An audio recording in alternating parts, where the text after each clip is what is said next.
সাংবিধানিক একনায়কতন্ত্র ঠেকাতে বা এক ব্যক্তির হাতে যাতে ক্ষমতা কুক্ষিগত হয়ে না যায়, সেজন্য ক্ষমতার ভারসাম্য আনতে বেশ কিছু সুপারিশ করবে এই কমিশন। পাশাপাশি বিদ্যমান সংবিধানের মূলনীতিতেও পরিবর্তন আনার সুপারিশ করা হবে। সংবিধান সংস্কার কমিশন তাদের সংস্কার প্রস্তাব চূড়ান্ত করে শেষ মুহূর্তের কাজ করছে। বুধবার 15 জানুয়ারি অন্তর্বর্তী সরকারের প্রধান উপদেষ্টা অধ্যাপক মোহাম্মদ ইউনূসের কাছে প্রতিবেদন জমা দেবে।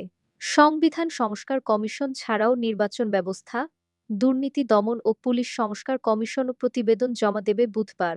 কমিশনগুলোর পক্ষ থেকে এ তথ্য নিশ্চিত করা হয়েছে। প্রথম ধাপে গঠন করা 6টি সংস্কার কমিশনের মধ্যে অন্য দুটি বিচার ব্যবস্থা ও জনপ্রশাসন সংস্কার কমিশনের চলতি মাসের শেষে প্রতিবেদন দেওয়ার কথা রয়েছে। সংশ্লিষ্ট সূত্রগুলো জানায়, সংস্কার কমিশনগুলো নিজ নিজ ক্ষেত্রে বেশ কিছু মৌলিক পরিবর্তন আনার প্রস্তাব করবে। এ লক্ষ্যে তাদের প্রতিবেদনে যেসব সুপারিশ থাকবে, সেগুলো মূলত দুই ধরনের হবে। কিছু হবে স্বল্প মেয়াদে বাস্তবায়নযোগ্য, আর কিছু দীর্ঘমেয়াদী। তবে কিছু সুপারিশ বাস্তবায়ন করতে হলে সংবিধান সংশোধন করতে হবে। এখন সংসদ নেই। ফলে নির্বাচনের মাধ্যমে একটি সংসদ গঠন না করা পর্যন্ত সংবিধান সংশোধন বা সংস্কার করার সুযোগ নেই। কমিশনগুলোর প্রতিবেদন পাওয়ার পর রাজনৈতিক দলগুলোর সঙ্গে সংলাপ শুরু করবে অন্তর্বর্তী সরকার। চলতি মাসেই এ আলোচনা শুরু হতে পারে।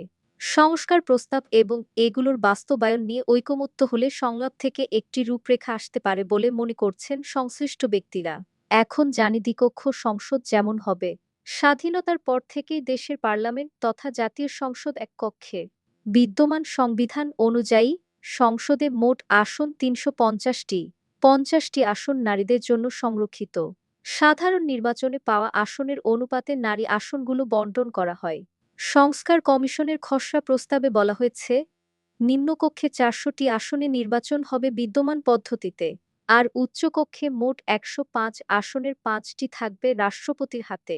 তিনি এই 5 আসনের সংসদ সদস্য মনোনয়ন দেবেন। সমাজের পিছিয়ে পড়া বিভিন্ন অংশের প্রতিনিধিত্ব নিশ্চিত করতে রাষ্ট্রপতির হাতে 5টি আসন দেওয়ার প্রস্তাব করা হচ্ছে।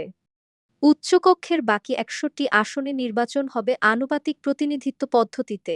দলগুলো নির্বাচনে সারা দেশে যত ভোট পাবে তার অনুপাতে উচ্চকক্ষে আসন পাবে।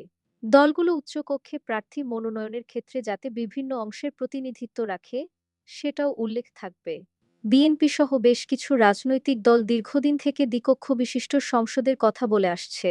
বিএনপি লিখিতভাবে সংবিধান সংস্কার কমিশনকে যে 62 দফা প্রস্তাব দিয়েছিল, সেখানেও দ্বিকক্ষ বিশিষ্ট সংসদ গঠনের কথা বলেছে। জাতীয় নাগরিক কমিটিও দ্বিকক্ষ বিশিষ্ট সংসদে প্রস্তাব দিয়েছে। সংবিধান সংস্কার কমিশন ও নির্বাচন ব্যবস্থা সংস্কার কমিশনের মতবিনিময়েও অংশীজনদের অনেকে দ্বিকক্ষ বিশিষ্ট সংসদ চালুর প্রস্তাব দেন। নির্বাচন ব্যবস্থা সংস্কার কমিশনও সংসদের নিম্নকক্ষে বিদ্যমান পদ্ধতিতে ও উচ্চকক্ষে আনুপাতিক পদ্ধতিতে নির্বাচন করার সুপারিশ করতে যাচ্ছে বলে সংশ্লিষ্ট সূত্রে জানা গেছে।